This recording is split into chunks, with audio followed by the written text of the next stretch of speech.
We're incredibly grateful for your support. Before we begin today's tale, tell us, which city or country are you joining us from? We love connecting with our global audience. Now, let's dive into today's story. The scorching Qatar sun beat down on Major Blake Long's neck as he stood at attention in the sweltering heat of Al Udeid Air Base. Beads of sweat trickled down his spine beneath his combat uniform, but 8 months of deployment had taught him to remain stoic despite the discomfort. Colonel Matthews' voice carried across the assembly area, delivering the final briefing before their return stateside. Remember, gentlemen, readjustment to civilian life takes time.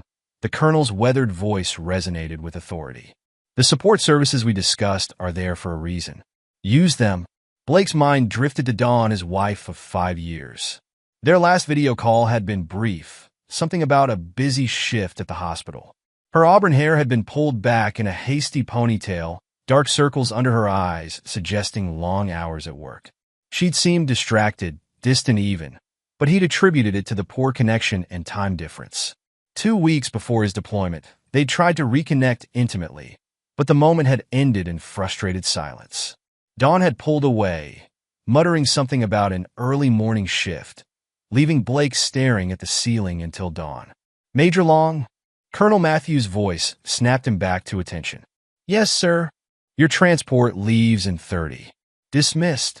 As the formation dispersed, Captain Wes Acevedo fell into step beside Blake. They'd flown countless missions together, their friendship forged in the crucible of combat, and countless hours in the cockpit. Finally heading home, brother, Wes clapped him on the shoulder, though his smile didn't quite reach his eyes. Dawn's probably got something special planned for your return.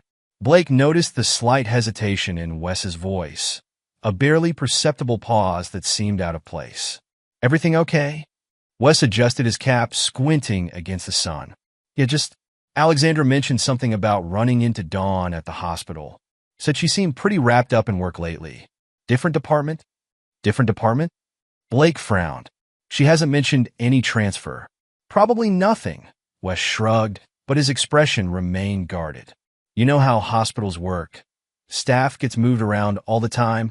The process of departure was a blur of equipment checks, paperwork, and security protocols. Blake found himself in his assigned seat on the transport, staring at his phone's wallpaper, a photo of Dawn from their last anniversary dinner. Her smile seemed different now, or maybe it was just his imagination playing tricks after months apart. You're awful quiet, Wes observed from the seat next to him, his voice barely audible over the aircraft's engines.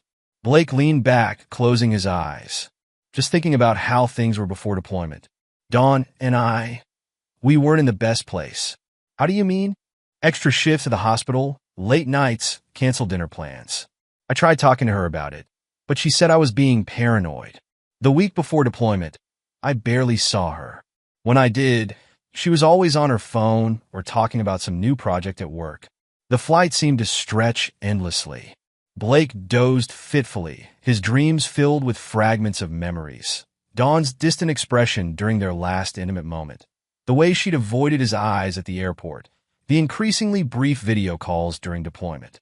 A bout of turbulence jolted him awake. Wes was watching him with concern. You were talking in your sleep, his friend said quietly. What did I say? Something about timing not making sense. Wes hesitated, then shook his head. Never mind. We're almost home. As the aircraft touched down on Charleston soil, Blake's phone buzzed with a message. His sister Colleen's name appeared on the screen, picking you up instead of Dawn. She's not feeling well. Don't worry. Everything's fine. The knot in his stomach tightened as he gathered his belongings. Outside the window, Charleston's familiar landscape spread before him, unchanged yet somehow different, like a photograph that had been subtly altered while he was away. Colleen Harvey's silver SUV idled in the pickup lane, her pharmacist's white coat visible through the windshield. As Blake approached, he noticed her drumming fingers on the steering wheel, a nervous habit she'd had since childhood. Her usual bright smile seemed forced as she stepped out to embrace him. Welcome home, little brother, she said, holding him perhaps a little too tight. How was the flight?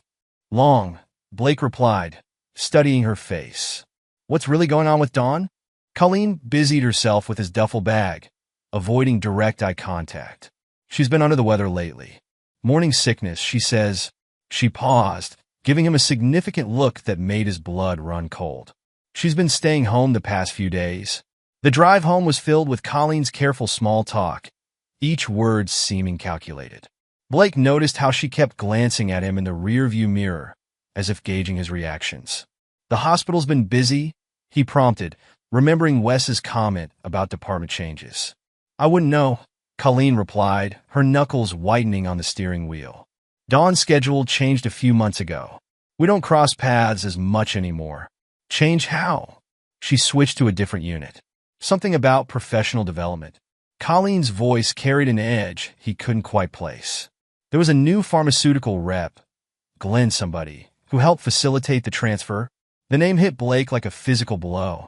Glenn Brandt, Dawn's college boyfriend. The one she claimed was ancient history when Blake had noticed his name on the hospital's new hire list 6 months ago. Glenn Brandt? He asked, keeping his voice neutral. Colleen's sharp intake of breath was answer enough. Blake, just drive, Colleen. Their suburban Charleston neighborhood looked peaceful in the afternoon sun. American flags fluttering from front porches, children's bikes scattered across manicured lawns. Everything normal. Everything exactly as he'd left it. Except it wasn't. Their two-story colonial came into view, Dawn's red Audi parked in the driveway. Shopping bags were visible through the car's windows. High-end brands he recognized from European boutiques. When did she go to Europe? He asked, his voice barely above a whisper. Colleen put the SUV in park, turning to face him. There was a nursing conference about 2 months ago. Paris, I think. She reached for his hand. Blake, maybe I should come in with you. No, he said firmly, gathering his bags. I need to do this alone. The front door was unlocked. The house smelled different. New candles, perhaps, or air freshener. Evidence of recent cleaning was everywhere. Vacuumed carpets, dusted surfaces, fresh flowers in vases. Dawn, he called out, his voice echoing in the foyer. Footsteps above. Then his wife appeared at the top of the stairs. She looked radiant, her auburn hair falling in soft waves, wearing a new dress he didn't recognize. For a moment, she froze, one hand on the banister, the other unconsciously moving to her abdomen. Blake, she exclaimed, descending the stairs quickly. I'm so sorry I couldn't pick you up. I've been so sick, and she threw herself into his arms. But something was off about the embrace. Her body felt different, tenser, and she pulled back too quickly. The bedroom's full of shopping bags, he observed, keeping his tone casual. Successful trip to Europe? Oh, that, she laughed nervously. Just a few things I picked up at the conference. Professional wear, mostly. She tugged at his hand. Come upstairs. I have news. The master bedroom was indeed littered with shopping bags, price tags still attached to items that were definitely not professional wear. A lacy negligee peeked out of one bag, a designer sundress from another. Sit down, honey. Dawn patted the bed beside her. I know this might come as a shock, but she took a deep breath, her hands fidgeting with her dress. I'm pregnant. The words hung in the air between them. Blake's face remained impassive as his mind calculated dates, times, possibilities. How far along? He asked quietly. 12 weeks, Dawn replied quickly. Too quickly. Dr. Burton's been monitoring everything. She says it's perfectly normal for the timing to be a bit unusual. Their last intimate moment flashed through his mind. That awkward, failed attempt 2 weeks before deployment. The math was irrefutable. Unusual, Blake repeated, his voice devoid of emotion. That's an interesting word for it. Dawn jumped up, rushing to her dresser. I knew you'd be skeptical. But look. She pulled out a thick medical file. Dr. Burton has documented everything. These things can happen, Blake. It's a miracle. He took the file mechanically, noting the hospital letterhead, Dr. Beth Burton's signature. The same Dr. Burton who had landed her position shortly after Glenn Brandt joined the hospital board. A miracle, he echoed, setting the file aside. Like Glenn Brandt transferring to Charleston? Like your sudden unit transfer? Like your solo trip to Europe? Dawn's face paled, but she pressed on. Don't be ridiculous. Glenn has nothing to do with this. He's just a colleague who helped you change units? Who sits on the board with Dr. Burton? Blake stood, his composure still intact, but his voice dropping to a dangerous quiet. A colleague who happened to be in Paris at the same time as your conference? How did you? Dawn caught herself, panic flashing across her face. You've been talking to people? Getting information behind my back. Interesting that your mind went there, Blake replied. I just asked a question. You're the one who seems to know about Glenn's travel schedule. Dawn's composure cracked. It's not what you think. The timing is impossible, Blake finished. Physically, biologically impossible. He moved toward the door, unable to stay in the room any longer. We both know that. Blake, please. Dawn's voice cracked. Let me explain. But he was already halfway down the stairs, needing space, needing air. Behind him, Dawn's sobs echoed through the house they'd once shared, where they'd built a life he now realized had been founded on lies. Blake stepped outside. His phone buzzed in his pocket, probably Colleen checking on him, or Wes offering support. But right now he couldn't talk to anyone. He needed to think, to process the impossible reality he'd just walked into. Dawn appeared in the doorway behind him, her voice small and broken. Blake, please, come back inside. We can talk about this. Dr. Burton can explain everything. He turned to face her one last time, seeing not the woman he'd married, but a stranger wearing his wife's face. No amount of medical documentation can change basic biology, Dawn. We both know that. With those words, he walked away from their home, leaving behind not just his wife, but the life he'd thought he was coming home to. The truth of her betrayal would have consequences, but those would come later. For now, there was only the reality of this moment, his world turning upside down on what should have been a joyful homecoming. Behind him, Dawn's voice called out one last time, I'm sorry. It wasn't supposed to be like this. But Blake kept walking, his military bearing the only thing keeping him upright as the sun set on the life he'd known and trusted, marking the end of one chapter and the beginning of another he never wanted to write. The morning sun filtered through Colleen's guest room blinds as Blake completed his 100th push-up. Exercise had become his refuge in the week since discovering Dawn's betrayal. Each repetition helped quiet the chaos in his mind, if only momentarily. The physical discipline helps, Chaplain Rodriguez had told him during their morning meeting at the base chapel. But don't use it to avoid processing your emotions, son. That pain needs somewhere to go. The chaplain's daily counseling sessions had become Blake's anchor, a way to maintain composure without completely shutting down. Today's session had focused on accepting help from others, which made the timing of Patrick Stevens' arrival feel almost providential. A gentle knock interrupted his cool-down routine. Blake? Colleen's voice carried through the door. Patrick's here? Patrick Stevens sat at Colleen's kitchen table, his laptop open and his demeanor reflecting their Air Force Academy days. Focused, methodical, precise. He'd traded his military career for private investigation work 3 years ago, but his approach remained distinctly tactical. Walk me through the timeline, Patrick said, pushing a cup of coffee across the table. Everything you know for certain. Blake drew a deep breath, centering himself, as Chaplain Rodriguez had taught him. Glenn Brandt transferred to Charleston General 6 months ago. Dawn's unit transfer followed 3 weeks later. 2 months ago, she went to Paris for what she claimed was a nursing conference. Patrick's fingers moved across his keyboard. Let's start with the conference. According to hospital records, 3 nurses attended: Maria Santos, James Chun, and Patricia Wright. He turned the laptop around. Dawn's name isn't on the list because she wasn't there, at least not officially. What do you mean, not officially? Colleen asked, setting down her coffee. She took personal leave, Patrick explained, pulling up another document. But look at these credit card statements. She was in Paris, all right, just not for professional development. The evidence unfolded with devastating clarity. While Blake had been flying missions in Qatar, Dawn had been staying at the Ritz-Carlton Paris, charging romantic dinners and boutique shopping sprees to her credit card. The dates aligned perfectly with the European Medical Tourism Conference, where Glenn Brandt had been representing his pharmaceutical company. There's more, Patrick said quietly. Glenn's transfer wasn't a coincidence. He requested the position specifically, citing the hospital's potential participation in his company's new drug trials.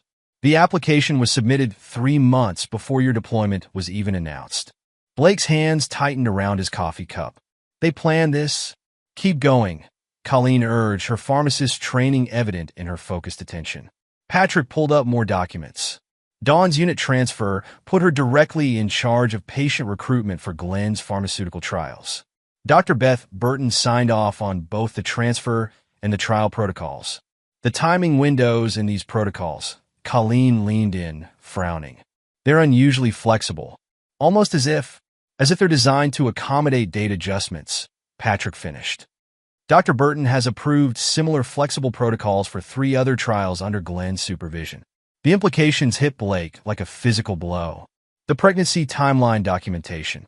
Part of a pattern, Patrick confirmed.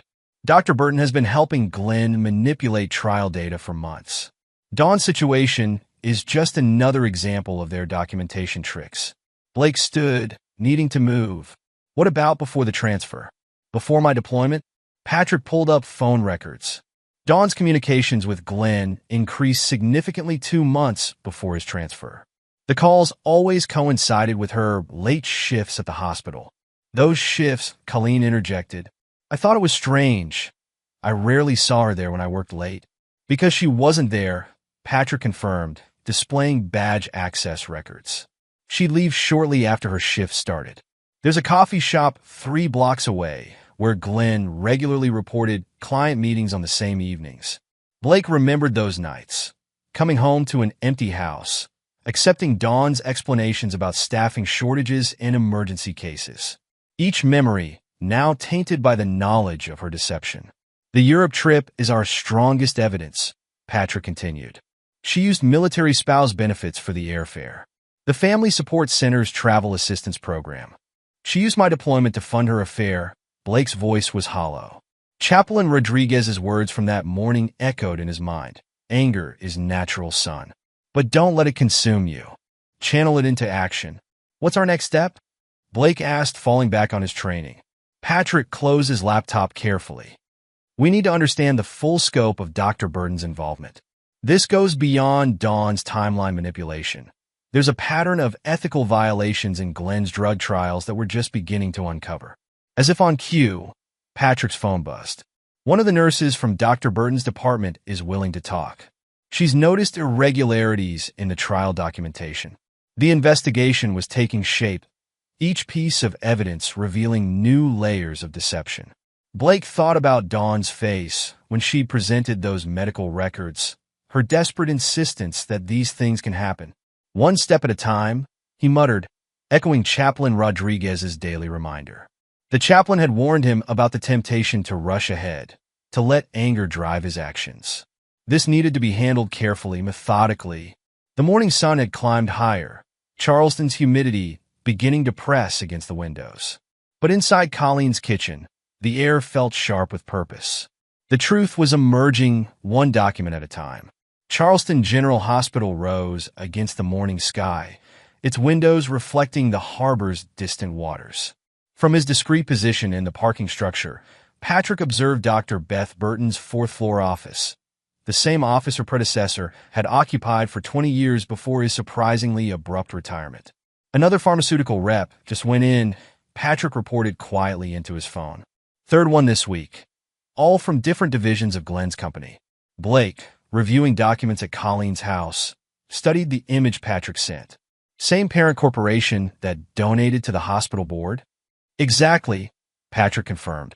The donation that coincidentally preceded the previous department head's retirement and Dr. Burton's appointment. The investigation had revealed a network smaller than initially feared, but more intricately connected. Each player had a specific role, their actions carefully orchestrated to maintain the facade. A knock at Colleen's door interrupted their discussion. Blake opened it to find Tricia Wilkerson, their neighbor, her usual confident demeanor replaced by visible distress. I need to talk to you, she said, wringing her hands. About Dawn, about what I've seen. Blake led her to the living room, where Patrick sat quietly in the corner, his phone set to record. Tricia perched on the edge of the sofa, her composure cracking. I covered for her sometimes, she admitted, words tumbling out.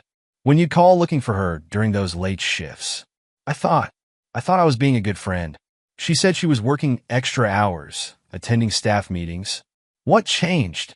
Blake asked quietly. Trisha's hands twisted in her lap.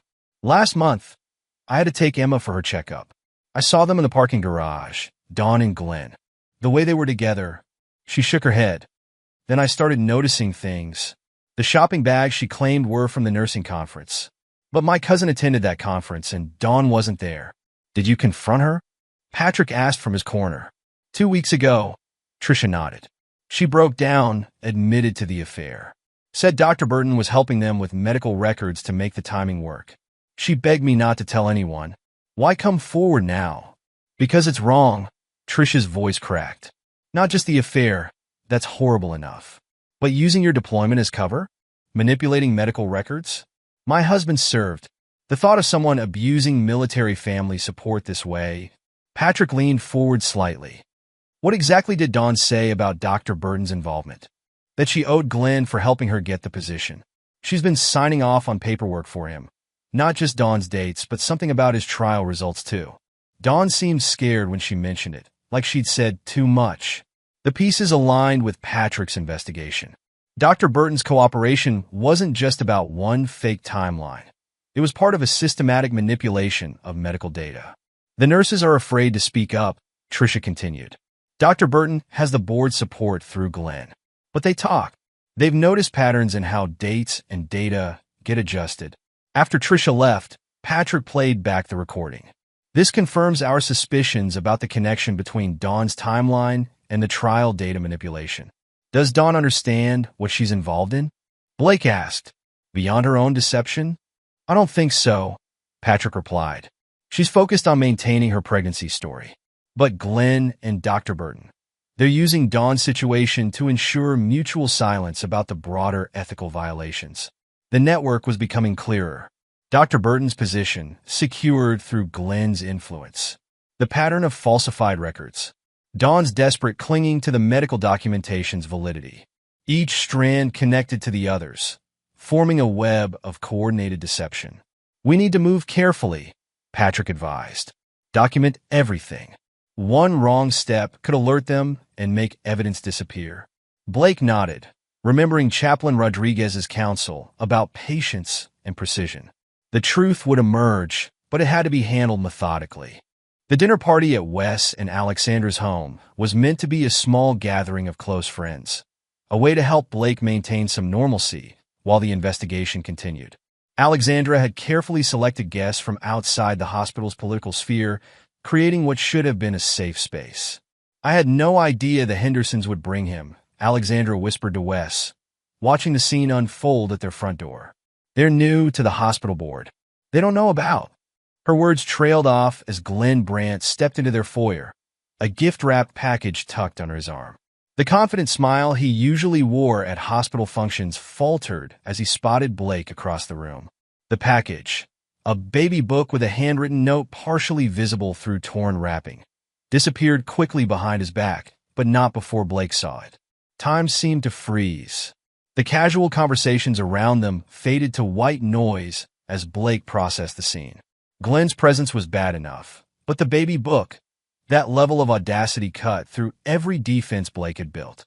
Excuse me, he managed, his voice tight. His hands trembled as he stepped into Wes's garage, the only private space available. The garage door opened behind him. Wes slipped in, positioning himself between Blake and the door, standing guard just as he had on countless missions. Glenn's leaving, Wes reported quietly. Alexandra told the Hendersons there must have been a misunderstanding about the guest list. She's handling it. Blake barely heard him. The sight of that baby book, the handwritten note, it was all too much. For the first time since discovering Dawn's betrayal, since beginning this investigation, his composure completely shattered. I've got you, brother, Wes said simply, maintaining his position at the door while Blake finally allowed himself to break down. The tears came suddenly, years of military stoicism giving way to raw pain. Every piece of evidence they'd uncovered, every layer of deception revealed, it all crashed over him at once. 8 months, Blake choked out. 8 months I was serving my country while she... Let it out, Wes encouraged quietly. You've been holding this together too long. In the distance, they could hear Alexandra smoothly managing the awkward situation, her years of nursing experience evident in how she handled the social dynamics. The other guests, unaware of the full situation, carried on with their evening. The book, Blake managed between harsh breaths. He brought a baby book to a dinner party. Like it's normal, because they've convinced themselves it is, Wes replied. They've built this whole story in their heads where their actions make sense, where medical records can change reality. Blake's breakdown lasted several minutes, each sob releasing months of pent-up pain and betrayal. Wes maintained his vigil, offering silent support until Blake's breathing steadied. You don't have to go back in there, Wes offered. Alexandra can make your excuses. No, Blake straightened, wiping his face. I'm done letting them control the narrative. Done letting them think their lies can become truth through enough documentation. Together, they returned to the party. Alexandra had already smoothed over Glenn's abrupt departure, her professional experience evident in how she'd managed the situation. The other guests, innocent of the full context, continued their conversations. But something had fundamentally changed. The breaking point had passed, leaving behind a clarity that no amount of falsified medical records could obscure. The truth was undeniable now, not just about Dawn's betrayal, but about the entire network of deception they'd uncovered. Blake accepted a fresh drink from Alexandra, noting the concern in her eyes. The investigation would continue, evidence would be gathered, and truth would prevail. But for now, surrounded by true friends, he allowed himself to simply feel the relief of no longer carrying this burden alone.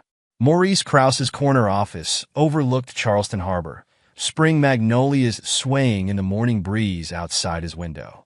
The military lawyer adjusted his wire-rimmed glasses, studying the evidence chronologically arranged across his mahogany conference table. Your emotional response matters as much as the evidence, Maurice began, his tone gentler than most would expect from a military attorney. Chaplain Rodriguez's reports show you've been processing this trauma appropriately, seeking help instead of reacting rashly. That speaks volumes about your character. Blake sat across from him, the past month's weight visible in the new lines around his eyes. Colleen had accompanied him to the meeting, her presence a steady reminder of family support. Tell me what you're feeling, Maurice prompted, setting aside the documents. Not what you think you should feel. What you actually feel. Blake's hands clenched briefly. Rage. Betrayal. But mostly, he paused, gathering thoughts. Mostly I feel violated. Not just personally. They corrupted everything. Military family support, medical ethics, even basic human trust. Colleen reached over, squeezing his hand. That's what the chaplain's been helping you process, right? Daily sessions, Blake nodded. He says acknowledging the anger is healthy, but channeling it constructively is crucial. Maurice made notes, his pen scratching softly. This emotional groundwork strengthens our position. You're not seeking revenge. You're standing up for institutional integrity. That's a crucial distinction. He stood, moving to a whiteboard divided into 3 sections: personal, military, and medical. Under each, he began mapping connections. The personal betrayal is obvious, he explained, writing. The affair, the pregnancy deception. But here's where it escalates. They used military family support systems to facilitate their relationship. Travel assistance meant for deployed service members' families, exploited for their Paris rendezvous. The medical ethics violations are even more extensive, Colleen added, her pharmacist's expertise evident. Dr. Burton's falsified records go beyond Dawn's pregnancy timeline. She's been manipulating drug trial data for Glenn's company. Maurice nodded, adding details to the medical section. Each strand connects to the others. Glenn's influence got Dr. Burton her position. She repaid him by falsifying trial data. Dawn's pregnancy timeline was just another favor in their web of deception. When do we confront her? Blake asked. Sunday morning, Maurice replied, checking his calendar. People are typically clearest-headed then, more receptive to reality. We'll present everything methodically. Start with the military family support abuse, then layer in the medical fraud. He turned from the whiteboard, his expression serious. This isn't just about exposing infidelity. We're revealing systematic abuse of programs meant to support military families and protect patient safety. That's why your emotional stability is crucial. It shows this isn't about revenge, but accountability. Blake thought about the base chaplain's words from their morning session. Righteous anger has its place, but it must serve justice, not vengeance. What should I expect? He asked. Maurice sat back down, spreading out the evidence in presentation order. First, she'll deny. Then, as we present each piece of evidence, she'll try to explain it away. The credit card statements, the leave requests, the falsified medical records. She'll have rehearsed explanations for everything. And when those fail? Colleen asked. That's when the truth typically emerges, Maurice replied. Once she realizes the extent of our evidence, including Trisha's statement and the pharmaceutical trial documentation, she'll probably break down. That's our moment to get the full story. They spent the next 2 hours reviewing every document, practicing responses to potential denials, preparing for every scenario. Morris's military background showed in his tactical approach, treating each piece of evidence like intelligence in a carefully planned operation. Remember, he said as they concluded, stay focused on the institutional violations. The personal betrayal hurts the most, but the systematic abuse of military and medical systems. That's what demands accountability. Colleen gathered her notes, her pharmacist's precision evident in her organized documentation. I'll have the hospital board records ready, showing the timeline of Glenn's influence and Dr. Burton's appointment. Good, Maurice nodded. Blake, spend tomorrow with Chaplain Rodriguez. Center yourself. Sunday morning, we'll meet here first, then proceed to your house. Wes and Alexandra will be on standby for support afterward. Blake stood, feeling the weight of the coming confrontation, but also a strange sense of peace. The truth would finally be faced, not just about his marriage, but about the entire network of corruption it had revealed. One last thing, Maurice added as they prepared to leave. Remember what Chaplain Rodriguez told you. This isn't just about exposing their deception. It's about defending the integrity of systems meant to protect others. That purpose will sustain you through whatever comes next. Sunday morning arrived with Charleston's characteristic blend of sunshine and sea breeze. Dawn sat at their kitchen table, morning light across her face as Blake methodically arranged documents before her. Wes and Alexandra waited discreetly outside, while Maurice observed from the living room, close enough to intervene if needed. What is all this? Dawn's voice wavered, her hands cradling her coffee cup like a shield. Blake placed the first document down, military family support travel assistance paperwork. Let's start with Paris. Interesting use of deployment support resources, don't you think? Dawn's fingers tightened around her cup. I can explain? Please do. Blake's voice remained steady as he added credit card statements. Explain the Ritz-Carlton, the private dining rooms at Michelin-starred restaurants, the boutique shopping sprees, all while I was flying combat missions. It wasn't, she began, but Blake continued laying out evidence. Personal leave, not professional development. He placed the hospital documentation next. No nursing conference, just a romantic getaway with Glenn, funded partly by military family support programs. Color drained from Dawn's face. How did you? Credit card records, hotel bills, restaurant receipts. Each piece of evidence joined the others. But that's just the beginning. Let's discuss Dr. Burton's role. Leave Beth out of this. Dawn's voice sharpened with sudden fear. Like you left her out of the pharmaceutical trial manipulations? Blake's tone remained measured. The same Dr. Burton who got her position through Glenn's influence? Who's been falsifying trial data in exchange for helping cover up your affair? Tears began sliding down Dawn's cheeks. You don't understand. Help me understand then. Blake leaned forward. Help me understand how you justified using support systems meant for military families. How you rationalized involving Dr. Burton in medical ethics violations. Dawn's composure fractured. I was lonely. 8 months, Blake. 8 months alone while I served our country, he finished. The country whose support systems you exploited for your affair? It wasn't supposed to happen like this, she whispered. Glenn was just, he understood. Understood what? how to manipulate medical ethics, how to abuse military family support programs. For the first time, Blake's control wavered. I could almost understand the affair, Dawn. Deployments are hard. Loneliness is real. But this elaborate deception? Trying to trap me into raising another man's child while I was serving overseas. Paris was a mistake, she whispered. We got carried away. The weekend that resulted in your pregnancy, Blake stated flatly.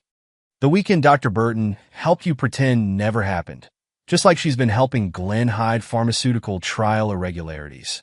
Dawn's facade crumbled completely. She owed him, she sobbed. Her position, the trial data, everything's connected. I wanted to believe we could make it work. By lying? By falsifying medical records? By abusing systems meant to help military families? Glenn said it would work. Dawn's voice rose hysterically. Dr. Burton had done it before, adjusting data, making documentation match what we needed. Her confession tumbled out between sobs. The calculated deception, the weekend in Paris, Dr. Burton's deal to help in exchange for silence about the pharmaceutical trials. Each revelation confirmed what their investigation had uncovered. Maurice stepped in from the living room, his presence a reminder of the larger implications. Dawn's eyes widened as she realized the full scope of what she'd admitted. A lot of people are going to have questions, Maurice said quietly. The Military Family Support Office, the hospital board, the Medical Ethics Committee. Dawn's hands shook as she reached for the documents. Glenn, what will happen to... That's not your concern anymore. Blake cut her off. The truth is coming out. All of it. The affair, the timeline fraud, the ethical violations. No more deception. The morning sun climbed higher as Dawn's carefully constructed world crumbled around her. Outside, Wes and Alexandra waited, ready to support their friend through the aftermath of this necessary confrontation. The ripples of truth spread through Charleston's medical community over the next 3 months. The hospital board launched an ethics investigation, uncovering patterns of irregularities in Dr. Burton's documentation that extended far beyond Dawn's pregnancy timeline. It's worse than we thought, Alexander confided to Blake over coffee in late spring. The investigation found systematic manipulation of pharmaceutical trial data. Dr. Burton's been falsifying results for Glenn's company for years. The medical board acted swiftly, suspending Dr. Burton's license pending a full investigation. Glenn's pharmaceutical company, facing potential scandals, transferred him to their Seattle office. Dawn, her deception exposed and her Charleston life in shambles, chose to follow him west. Blake found unexpected support throughout the divorce proceedings, which stretched through the summer. Base housing gossip ran rampant, but Wes and Alexandra's steadfast loyalty provided shelter from the worst of it. People talk, Wes observed one evening at their regular dinner gathering, but they're talking about Dawn's betrayal of military family values, not about you. Chaplain Rodriguez's continued guidance helped Blake process not just the personal betrayal, but its broader implications. Their daily sessions moved from crisis management to deeper healing. You stood for something larger than yourself, the chaplain reminded him during an early fall meeting. You defended the integrity of systems meant to help others. That's no small thing. As Charleston's humid summer gave way to milder autumn days, Blake began rebuilding his life. A beachfront condo provided physical distance from the memories, while new routines helped establish emotional boundaries. 6 months after the confrontation, Blake stood on his balcony, watching October sunset paint the harbor in autumn colors. His phone buzzed with a message from Colleen. Dawn's baby had been born in Seattle, the timing matching perfectly with the Paris trip rather than his deployment. The news brought a complex wave of emotions. Relief at the final vindication of truth, lingering anger at the attempted deception, but predominantly a sense of peace. His military career had taught him that missions rarely end as expected, but it's the response to unexpected outcomes that defines character. Heavy thoughts? Dr. Erica Brock asked, joining him at the railing. They'd met 3 months ago through the military counseling services, her specialized experience with service member trauma providing a unique understanding of his journey. Colleen texted. He showed her the message. Dawn's baby. Erica nodded, understanding the complexity of the moment. "How does it feel?" "Like closing a chapter," he replied, watching the last rays of sunlight glint off the water. 8 months of combat deployment felt simpler than these past 6 months at home. "Because combat has clear enemies," she observed. "Betrayal by those we trust. That's a different kind of warfare." Blake thought about everything that had unfolded. The exposure of Dawn's affair, the revelation of medical ethics violations, the abuse of military support systems. Each thread of deception had led to necessary truth, painful but purifying. The hardest part, he admitted, wasn't the affair itself. It was discovering how deep the corruption went, how they used systems meant to help people to facilitate their deception. Erica nodded, her professional insight complementing her personal warmth. "That's why your response mattered so much. You didn't just expose a personal betrayal. You stood up for institutional integrity." The harbor lights began twinkling on, Charleston transitioning from day to evening. Somewhere across the country, Dawn and Glenn were starting their new life, away from the scandal their choices had created. Dr. Burton was facing the consequences of years of ethical violations, her medical career in jeopardy. But here, in this moment, Blake felt the solid ground of truth beneath his feet. His commitment to honor had guided him through his darkest deployment yet, not a battle fought in distant lands, but a war for integrity fought right at home. "Ready for dinner?" Erica asked softly, their weekly tradition of exploring Charleston's restaurants another step in building new patterns. Blake took a final look at the harbor, at the city that had witnessed both his deepest betrayal and his strongest resilience. Trust would take time to rebuild, but integrity that remained unshaken. "Ready," he smiled, turning from the view. The sun set on one chapter of his life, but the horizon promised new beginnings built on stronger foundations of truth and honor. His military career had taught him that some missions end unexpectedly, but it's how you handle the aftermath that defines you. As he followed Erica to the door, Blake knew he'd handled this one with the honor and integrity that had guided him through every other challenge in his life. Epilogue, 5 years later. The Charleston sunrise painted familiar golden streaks across the harbor as Lieutenant Colonel Blake Long stood on the balcony of his beachfront home, a different view from the same city where his life had unraveled 5 years ago. The promotion board had recognized his unwavering commitment to integrity, particularly during the aftermath of what became known as the Burton Brandt pharmaceutical scandal. "The coffee's ready," Erica called from inside. Their marriage of 3 years had grown from the ashes of betrayal, built on a foundation of honest communication and shared values. Dr. Erica Brocklong had expanded her practice, specializing in military family trauma and becoming a leading voice in reforming support systems to prevent exploitation. Blake's phone buzzed, a message from Colleen. His sister had become instrumental in revolutionizing pharmaceutical trial oversight at Charleston General after the scandal broke. Her message today, however, was personal. "Saw this morning's Seattle Times article. Thought you should know." The attached link led to a headline that would have once shattered him, but now barely rippled his peace. Former pharmaceutical executive faces federal charges in ongoing trial data fraud investigation. Glenn Brandt's carefully constructed world had begun unraveling shortly after his transfer to Seattle. The investigation into Dr. Burton's ethical violations had unleashed a cascade of revelations about pharmaceutical trial manipulation spanning multiple states. His company, initially hoping to contain the scandal with his transfer, had eventually turned on him to save their reputation. Dawn's fate had been equally stark, though different. Her nursing license had been suspended in 3 states after the extent of her involvement in the documentation fraud came to light. The last Colleen had heard, she was working as a medical office receptionist in a small Washington town, her relationship with Glenn having crumbled under the weight of their consequences. "Their son started kindergarten this year," Colleen's message continued. "She tried to contact me last month. Wanted to know if you'd ever consider." Blake didn't need to read further.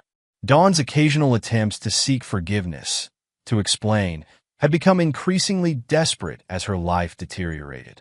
The boy, conceived during that Paris weekend, would never know him, and that was for the best. "Everything okay?" Erica asked, joining him with coffee mugs in hand. Her intuition, honed by years of professional practice and personal understanding, caught the subtle tension in his shoulders. Glenn's facing federal charges. He showed her the article. The pharmaceutical trial fraud finally caught up with him. Erica skimmed the article, her professional experience adding context. The investigation started with Dr. Burton's medical license suspension, but it uncovered systematic fraud across multiple states. Dawn's pregnancy timeline manipulation was just the tip of the iceberg. Dr. Beth Burton had faced the harshest professional consequences. Her medical license permanently revoked. She now taught high school biology in North Carolina, her career in medicine irreparably destroyed. The medical board's investigation had revealed decades of ethical violations, each one meticulously documented in service of pharmaceutical company interests. Wes called yesterday, Blake mentioned, changing the subject. The squadron's organizing a 5-year reunion next month. Captain Wes Acevedo had remained Blake's closest friend, their bond strengthened by shared experience. He and Alexandra had been there through the darkest days, their unwavering support a testament to true friendship. Alexandra had risen to director of nursing at Charleston General, implementing strict ethical oversight protocols born from the lessons of the Burton Brandt scandal. Maurice might actually attend this one, Erica smiled, referring to the military lawyer who had become a close friend. Maurice Krause had used the case to advocate for stronger protections of military family support systems, leading to significant reforms in how such programs were monitored and protected. The morning sun climbed higher as Blake reflected on the 5 years since his world had shattered. Each player in the drama had reaped the consequences of their choices. Glenn and Dawn's attempt to build a new life in Seattle had collapsed under the weight of ongoing investigations and professional disgrace. Their son, innocent of his parents' choices, would grow up in the shadow of their scandal. Tricia Wilkerson had found redemption in honesty, her testimony crucial in exposing the broader ethical violations. She now worked with military family support services, helping identify and prevent similar exploitations. Her conscience, once burdened by unwitting complicity, had found peace in working to protect others. Chaplain Rodriguez had retired but still maintained contact, his wisdom having guided Blake through both the crisis and its aftermath. The chaplain's insights about channeling pain into purpose had proven prophetic. Blake now mentored young officers facing similar betrayals, helping them maintain their integrity through personal crises. "We should head in," Erica noted, checking her watch. "The adoption agency meeting is at 10. Blake smiled, remembering their decision to build their family through adoption, specifically choosing to work with military children in need of stable homes. Their first meeting with 7-year-old Emma, whose parents had both been lost in service, was scheduled for today. The choice felt right, transforming the pain of past betrayal into hope for a child's future. Emma's background as a military child added special meaning to their decision, a way of giving back to the community that had supported Blake through his darkest hours. Inside their home, photos told the story of rebuilding. Blake and Erica's wedding on the beach, surrounded by true friends. Colleen receiving recognition for her work in pharmaceutical oversight reform. Wes and Alexandra's twins' christening, where Blake stood as godfather. Each image represented a step forward, a conscious choice to build something better from the ashes of betrayal. Patrick sent his report, Erica mentioned, referring to Patrick Stevens, whose private investigation work had expanded into a specialized practice protecting military families from fraud. His initial investigation of Dawn's deception had evolved into a broader mission, his firm now working closely with military family support services to prevent similar exploitations. The report detailed the ongoing consequences faced by the principal players in the scandal. Glenn's pharmaceutical company had paid massive fines, but survived, implementing stringent ethical oversight to rebuild their reputation. Their new compliance officer, a retired military lawyer who understood the importance of institutional integrity. Dawn's attempts to rebuild her life in Seattle had yielded little success. Her nursing career destroyed, her relationship with Glenn poisoned by mutual recrimination. She had fallen into a pattern of temporary jobs and increasing bitterness. Their son, now 5, was the only stability in her life. a constant reminder of the choices that had led to her downfall. She tried to publish her story last year, Erica recalled. No publishers would touch it. The medical ethics violations made her toxic. Blake nodded, remembering Morris's words from 5 years ago. This isn't just about personal betrayal. It's about institutional integrity. The ripples of their actions had affected not just careers but entire systems, leading to reform protocols in both military family support and medical research oversight. The doorbell rang, Colleen arriving to accompany them to the adoption meeting. His sister's support had never wavered, her professional expertise helping expose the broader implications of the scandal, while her personal strength helped him rebuild. "Ready to meet Emma?" she asked, hugging them both. Her own life had flourished in the aftermath of the scandal, her role in reforming pharmaceutical oversight leading to a position on the state medical ethics board. Blake took Erica's hand, feeling the solid gold of her wedding ring, so different from the marriage it had replaced. This relationship was built on truth, strengthened by shared purpose, and dedicated to something larger than themselves. "More than ready," he replied, gathering their coats. The child they hoped to adopt represented everything they believed in: the possibility of healing, the importance of integrity, and the power of choosing to build something positive from life's hardest moments. As they drove toward the adoption agency, Blake reflected on the journey of the past 5 years. The scandal had caused institutional changes: stricter oversight of military family support programs, reformed pharmaceutical trial protocols, enhanced protections for deployed service members. But the personal changes were equally profound. Relationships strengthened by truth, careers redirected toward protecting others, lives rebuilt on foundations of integrity. The consequences of betrayal had played out exactly as Maurice had predicted. Dawn and Glenn's deception had cost them everything they'd tried to protect: careers, reputations, relationships. Dr. Burton's ethical violations had ended not just her career, but her entire professional identity. Each player in the drama had faced the natural results of their choices. But for Blake, Erica, and their circle of true friends, the aftermath had brought unexpected blessings. Their commitment to truth had created stronger institutions, deeper relationships, and opportunities to help others. The war at home had ended in victory, not through vengeance, but through unwavering dedication to integrity.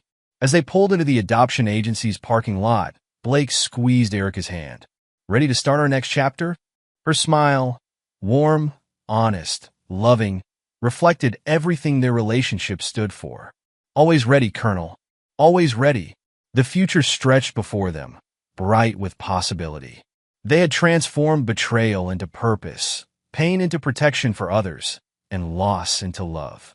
The war at home had ended long ago, but its lessons continued to guide them toward an ever brighter future built on the unshakable foundation of truth and honor. And there you have it. Another story comes to an end. What did you think?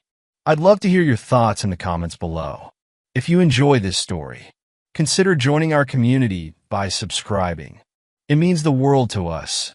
For more stories like this one, check out the recommended videos on screen. And I'll see you there.